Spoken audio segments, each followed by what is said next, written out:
বিসমিল্লাহির রহমানির রহিম। আসসালামু আলাইকুম।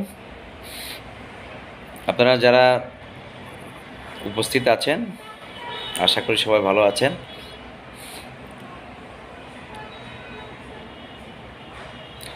আমি বিগত ৬-৭ বছর যাবৎ আমার যাদের সাথে উঠা বসা আছে, যে সকল বন্ধু মহলের লোকজন যারা আছে, আমার আত্মীয় স্বজনদের মধ্যে যারা আছে, সকলের সাথেই পৃথিবীর যে অর্থনৈতিক বর্তমান অবস্থা, অর্থনীতির যে ডাউন টার্ন, এই বিষয়গুলো নিয়ে আমি বারবার করে অনেকের সাথে আলোচনা করেছি। আমার কিছু রিলেটিভ যারা বাংলাদেশের বাইরে থাকেন, এরা এরা অনেকেই ব্যাপারগুলো মাথায় নিয়েছেন এবং অনেকেই ব্যাপারগুলো বুঝেছেন এবং অনেকেই সেভাবে পদক্ষেপ নিয়েছেন। স্পেশালি বিশ্ববাজারে তেলের দাম এবং স্বর্ণের দামের উত্থান পতন, উঠানামার উপর বৈশ্বিক অর্থনীতির কী নির্ভর করে। আমি এই বিষয়গুলো নিয়ে যখন আমার কিছু রিলেটিভের সাথে, দেশের বাইরে থাকা কিছু রিলেটিভের যখন আলোচনা করেছি, অনেকেই বিষয়গুলো মাথায় নিয়েছেন এবং সেভাবে পদক্ষেপ নেওয়ার চেষ্টা করেছেন। হতে পারে পরবর্তীতে তারা তাদের অন্য কোনো পারিবারিক সদস্যের দ্বারা তারা হয়তোবা প্রভাবিত হয়েছেন, বাধাগ্রস্ত হয়েছেন বিভিন্নভাবে। তো মূল বিষয় যেটা আমাদের আলোচনা, তা হলো যে এই গোল্ডের দাম ওঠানামা এবং তেলের দাম ওঠানামার উপর বিশ্ব অর্থনীতির কী নির্ভর করে। আমাদের দেশে গত ৬-৭ বছর যাবৎ আমি ফেসবুকেও বিভিন্ন সময় বহুভাবে হিন্টিং করেছি, বিভিন্নভাবে আমি আকারে মানে খুব একটা বিশদভাবে আলোচনা করিনি, তবে বিভিন্নভাবে লিখেছি যে বৈশ্বিক অর্থনীতির প্রেক্ষাপটগুলো কী চলছে এবং এই প্রেক্ষাপটে আমাদের যারা রাষ্ট্র চালাচ্ছিলেন তারা অনেক কিছুকে লুকিয়ে কীভাবে রাষ্ট্রের সম্পদগুলোকে তারা কুক্ষিগত করছিলেন, এই বিষয়গুলো নিয়ে বারবার করে বলেছি, লিখেছি। তারা শুভঙ্করের ফাঁকিগুলো কীভাবে দিয়েছেন আমাদের দেশে, মানুষগুলোকে কীভাবে বোকা বানিয়েছেন, মোটামুটি আমি চেষ্টা করেছি বৈশ্বিকভাবে রেফারেন্স দিয়ে হোক, যতটুকু আমার সাধ্যের মধ্যে ছিল আমি চেষ্টা করেছি। তো এখন ৬-৭ বছর পরে এসে দেখলো যে সবার বাংলাদেশ এখন একটা বটমলেস বাস্কেট হয়ে গেছে। এখন আর বাংলাদেশের এমন একটা বাস্কেট হয়ে গেছে, এটার উপর দিয়ে যায় দেয় আর নিচে কিছু থাকে না। কারণ loan after loan, bigger mega প্রজেক্টের মূল কারণটা দুইটা। একটা হলো বৈশ্বিক বড় বড় শক্তিগুলোর সাথে মেনটেইন করে চলা। ওই সকল রাষ্ট্রগুলোকে যখন আপনি বড় একটা প্রজেক্ট দিবেন, ওই সকল রাষ্ট্রগুলো আপনার বিরুদ্ধে কোনো ধরনের মিলিটারি অথবা কোনো প্রকার পলিটিক্যাল স্টেপ আপনার বিরুদ্ধে নেবে না। যেমন ধরুন চায়না, রাশিয়া, ইন্ডিয়া, এই রাষ্ট্রগুলোকে যদি খুশি করে রাখা যায়, তাহলে আমেরিকা, ওয়েস্টার্ন রাষ্ট্রগুলো বাংলাদেশের মানবাধিকার, বাংলাদেশের ভিতরে কোনোভাবে হস্তক্ষেপ করবে না।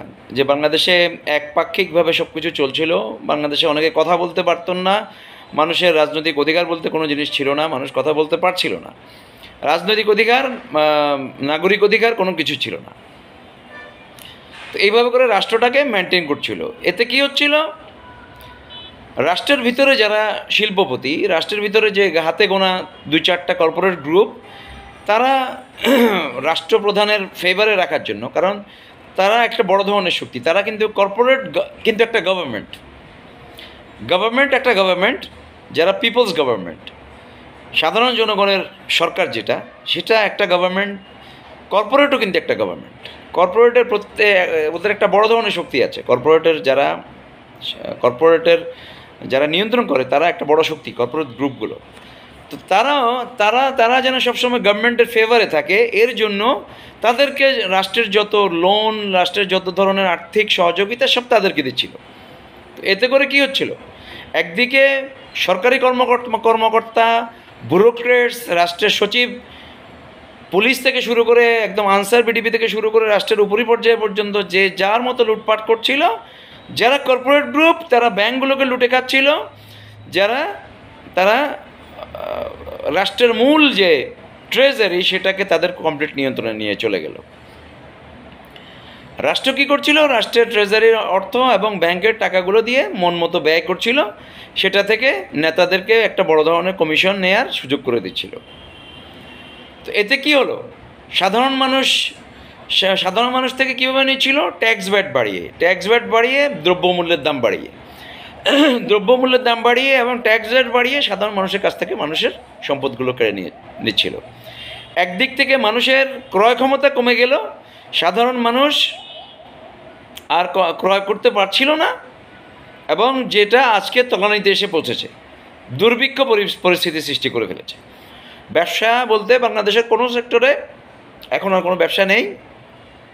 নামকাও আসতে শুধু সবাই ভাড়া দিচ্ছে, দোকানের ভাড়া দিচ্ছে, যতদিন তার পুঁজি থাকে পুঁজি ভেঙে ভেঙে ভাড়া দিচ্ছে, কিছু টুকিটাকি পারিবারিক খরচ করছে, ট্রান্সপোর্টেশন বিল দিচ্ছে। এরপর কিছুদিন পর 2-3 বছর পর প্রতিষ্ঠানগুলোকে বন্ধ করে দিচ্ছে। লাখো লাখো প্রতিষ্ঠান বন্ধ হয়ে গেছে অলরেডি, এখন আরও দ্রুত পড়ছে। এই অবস্থা থেকে উত্তরণের উপায় কী? আমি আমাদের মানুষ যাদের সাথে আমার উঠা বসা আছে অনেককে বোঝানোর চেষ্টা করেছি, কেউ বুঝতে পারেনি। সবাই বুঝতে পেরেছে যে অসুবিধে কী। এখন তো ব্যাংক লোন আছে, আমরা কোনো না কোনোভাবে তো লোন নিয়ে চলছি। আরে ভাই, এটা তো আপনি নিচ্ছেন, সেটা তো ভিন্ন জিনিস, কিন্তু এটা তো রিয়েল ইকোনমি না। আপনি তো জোর করে একটা জিনিসকে বাঁচিয়ে রাখার চেষ্টা করছেন। এটা লাইফ সাপোর্ট দিয়ে মানুষ কতদিন বাঁচে? এখন তো আর ব্যাংকেও টাকা নেই, ব্যাংকও আর লোন দিতে পারছে না। তো এই অবস্থা থেকে উত্তরণের উপায় কি? আমরা সত্যকে উপলব্ধি করতে হবে। অর্থনীতিতে কেন গোল্ডের দাম বাড়ছে? আমি যাদেরকে বলেছি যে আপনি যদি কিছু কিনতেই হয় গোল্ড কিনে রাখুন, আজ থেকে আরও 6 বছর আগে আমি বলেছি, এখন গোল্ডের দাম 2000 প্লাস মাইনাস। যেই গোল্ড ছিল 1200 টাকা আজ থেকে 5-6 বছর আগেও, ডলার পার আউন্স। তো গোল্ডের দাম বাড়ছে। বিশ্ববাজারে গোল্ডের দাম $4000-5000 গিয়ে পৌঁছাবে, তারপর গিয়ে একটা ক্যাপিং হবে। এখনও যারা বিশ্বাস করছেন না, দেখতে থাকুন। গোল্ডের দাম যত বাড়বে, বিশ্ব অর্থনীতি থেকে টাকা কাগজ তত বেশি সরে যাবে। এরপর উপর্যুপরি দুর্নীতি, লুটপাট, সেগুলো যদি চলতেই থাকে, একটা রাষ্ট্র শূন্য হয়ে যাবে। তো এই রাষ্ট্রগুলো বাঁচার উপায় কী থাকবে? এই রাষ্ট্রের সাধারণ মানুষগুলো বাঁচার উপায় কী থাকবে? পৃথিবীর বহু রাষ্ট্রে ফার্স্ট ওয়ার্ল্ড কান্ট্রির সাথে যারা যত বেশি কানেক্টেড, ওই সকল রাষ্ট্রগুলোতে বার্টারিং শুরু হয়ে গেছে আরও 10 বছর আগে। ওদের অনেক স্কুলের আমি হিস্ট্রি জানি, যেখানে স্কুলগুলোতে অনেক মিউনিসিপ্যালিটিতে তারা পেমেন্ট করছে গরু ছাগল দিয়ে মানুষের পেমেন্ট করছে, বার্টারিং করছে। একজন চাল দিচ্ছে, আরেকজন গরু দিচ্ছে, একজন ছাগল দিচ্ছে, আরেকজন কুমড়া দিচ্ছে, এইভাবে করে বার্টারিং করছে। যেমন বাংলাদেশে এখন অনেকে বলছে যে আমরা গরু দিব, ইন্ডিয়া আমাদেরকে গরু দিক, আমরা ইলিশ মাছ দিব। এটাই হবে।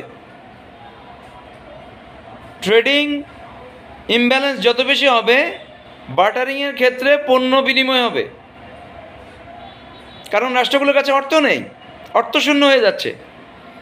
একে তো বৈশ্বিক অর্থনীতিতে তেলের দাম বাড়ছে না, গোল্ডের দাম বাড়ছে না, যার কারণে কাগজের টাকার জেনারেশন হচ্ছে না। প্রক্ষান্তরে রাষ্ট্রগুলোর মধ্যে ব্যাপক দুর্নীতি, লুটপাট চলছে। অর্থনীতিতে যখন তেলের দাম কমে, তখন ওই রাষ্ট্রগুলো সেটার ফায়দা নিচ্ছে। তারা ইকোনমি থেকে একটা বড় অংশের টাকা লুটে ফেলছে, সাধারণ মানুষ বুঝতে পারছে না। তেলের দামটা কমার সাথে সাথে শুধুমাত্র যে তেলের দামের দিক থেকে রাষ্ট্র ফায়দা পায় সেটা নয়। বৈশ্বিক যে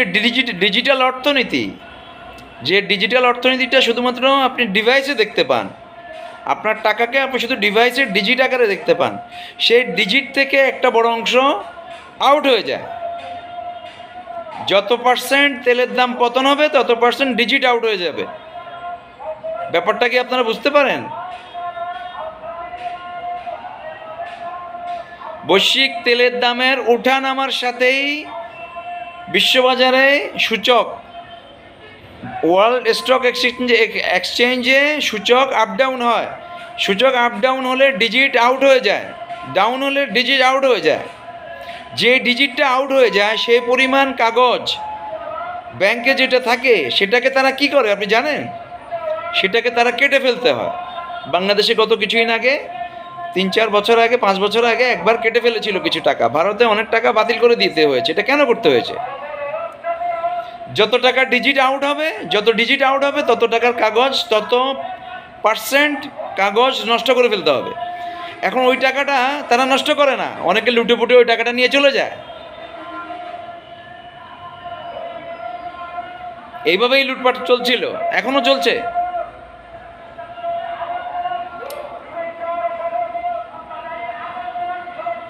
আল্লাহ আমাদের সকলকে এই পরিস্থিতি বোঝার তৌফিক দান করুন, অর্থনীতিকে খুব ভালোভাবে বুঝে আমাদের আগামী দিনগুলোতে এই দেশের কল্যাণে, এই দেশের ব্যবসার কল্যাণে আমাদেরকে অবদান রাখতে হবে। এই দেশের ব্যবসার কল্যাণ চাইলে অবশ্যই রাষ্ট্রকে অনুদান দিতে হবে, ব্যবসায়ীদেরকে জাকাত দিতে হবে, মানুষকে আর্থিক সহযোগিতা করতে হবে।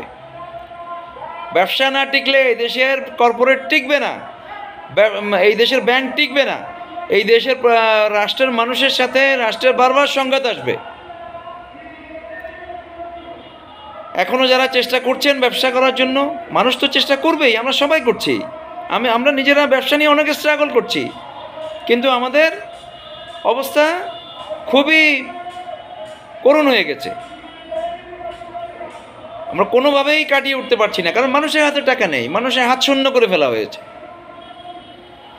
এই অবস্থা থেকে বাঁচতে হলে আমাদের অর্থের ডিস্ট্রিবিউশন জাকাতের মাধ্যমেই সবচেয়ে ভালোভাবে হবে। ব্যাংকিং সেক্টরগুলো এখন রুগ্ন শুকনো, কিচ্ছু নেই।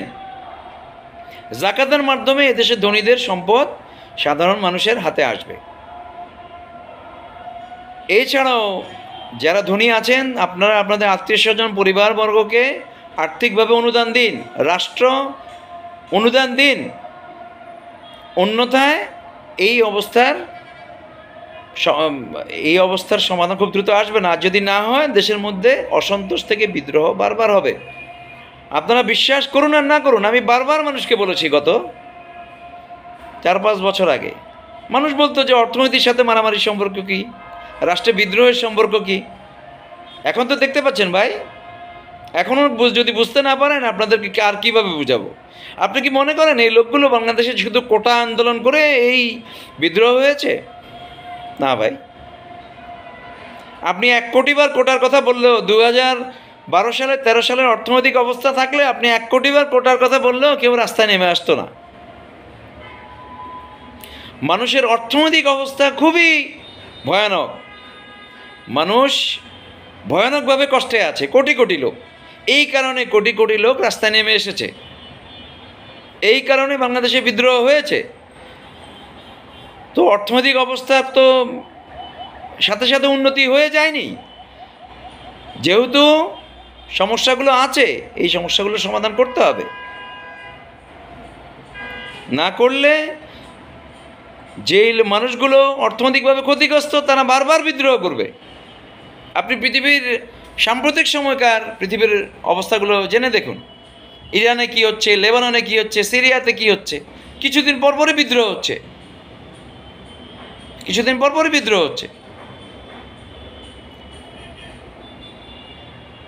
এর পরিপূর্ণ সমাধান করতে হবে এবং রাষ্ট্রকে খনিজ সম্পদ উত্তোলন করতে হবে। খনিজ সম্পদ উত্তোলন করে সে অর্থ দিয়ে এই দেশের মানুষের সমস্যার সমাধান করতে হবে, অন্যথায় এই জাতি বাঁচবে না। আরব রাষ্ট্রগুলো তারা তো তাদের জনগণের কাছ থেকে ট্যাক্স ভ্যাট নিচ্ছে না, খুবই তৎসামান্য। এখন কিছু কিছু নিচ্ছে, কিন্তু কোনো লাভ হবে না। তাদের তেলের রিগগুলো তারা বন্ধ করে ফেলেছে, অনেকগুলো তেলের রিগ বন্ধ করে ফেলেছে বৈশ্বিক বাজারে তেলের দাম বাড়ানোর জন্য, কিন্তু কোনো লাভ হয়নি। এখন তেলের রিগ বন্ধ করে আপনি তো অর্থনৈতিক ডেভেলপমেন্ট করতে পারবেন না, এটা তো কৃত্রিম অর্থনীতি। তেলের চাহিদা থাকতে হবে, মানুষ গাড়ি চালাতে হবে, তখন গিয়ে তেলের দাম বাড়বে। আপনি তেলের রিগগুলো বন্ধ করে দিয়ে কৃত্রিমভাবে তেলের দাম বাড়ালে কী লাভ হবে? এটা তো নেগেটিভ ইকোনমি। আপনি নেগেটিভ ইকোনমি দিয়ে তো কেউ বড় হতে পারবে না। যে আরব রাষ্ট্রগুলোর কাছে আজ থেকে 10 বছর আগে 15-16 বছর আগে 2008-9-এর দিকে তাদের কাছে ট্রিলিয়ন ডলার ছিল। একটা রাষ্ট্রের কাছে 9 ট্রিলিয়ন, 10 ট্রিলিয়ন, 15 ট্রিলিয়ন ডলার ছিল আরব রাষ্ট্রগুলোর কাছে, কারণ তেলের চাহিদা ছিল। তেলের রিগগুলো আরও বেশি বেশি করে রিগ খুলছিল, তারা আরও বেশি বেশি তেল এক্সপ্লোরেশন হচ্ছিল। তখন রাষ্ট্রগুলোর কাছে অর্থ এসছে। আজকে আরব রাষ্ট্রগুলোর কাছে খুবই অর্থ পরিমাণ অনেক কম। কারো কাছে 50 বিলিয়ন, কারো কাছে 100 বিলিয়ন, কারো কাছে 400 বিলিয়ন, 500 বিলিয়ন। এটা তো অনেক কমে গেছে। তাদের ইকোনমির রিজার্ভ কমে গেছে 90%। তো এটা তো নেগেটিভ ইকোনমি। পজিটিভ ইকোনমি করতে হলে তেল সস্তা হোক বা দামি হোক, আপনি ন্যাচারাল ইকোনমিটা মেনটেন করতে হবে। কৃত্রিম ইকোনমি দিয়ে পৃথিবী টিকবে না। জাকাত দিতে হবে। ব্যবসাগুলোকে টিকিয়ে রাখতে হলে, অর্থনীতিকে টিকিয়ে রাখতে হলে জাকাত দিতে হবে। এর কোনো বিকল্প নেই। আপনি যত চেষ্টা করুন, কিচ্ছু হবে না। সরাসরি মানুষকে অনুদান দিতে হবে। আমাদের মুসলিমরা আমরা জাকাত ট্রান্সফার বলি, অমুসলিমগণ যারা আছেন তাদের রাষ্ট্রগুলোতে, তারাও তাদের রাষ্ট্রগুলোতে বেইল আউট করতে হবে without any condition, no financial condition. অনেকে বলছে যে সস্তা শর্তে, সহজ শর্তে, ইজি কন্ডিশন, মানে কম সুদেও মানুষ নিতে পারবে না। এমন অবস্থা হয়ে গেছে পশ্চিমা রাষ্ট্রগুলোতে। চায়না 1% সুদেও বহু রাষ্ট্রে লোন দিচ্ছে। 200 বিলিয়ন, 100 বিলিয়ন 1% সুদে দিচ্ছে। সুতরাং এটা অলমোস্ট এখন নন কন্ডিশনাল ইয়েতে এসে গেছে, লোনে এসে গেছে। 1% অলমোস্ট নন কন্ডিশনাল। আমাদের মুসলিম রাষ্ট্রগুলোতেও অনুদান দিতে হবে, বেইল আউট করতে হবে জনগণের জন্য। এছাড়া কোনো উপায় নেই। এছাড়া কোনোভাবে পৃথিবীর অর্থনীতিকে বাঁচাতে পারবেন না, যত চেষ্টা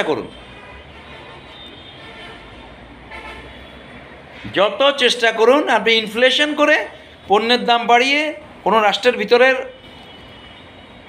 কমোডিটিসের দাম বাড়িয়ে আপনি কোনো ইনফ্লেশন করতে পারবেন না। কোনো লাভ হবে না। অসন্তোষ বাড়বে, মানুষের সাথে রাষ্ট্রের সংঘাত চলে আসবে। তো আল্লাহ আমাদের সকলকে বুঝার তৌফিক দান করুন। ইনশাআল্লাহ আবার দেখা হবে। আসসালামু আলাইকুম।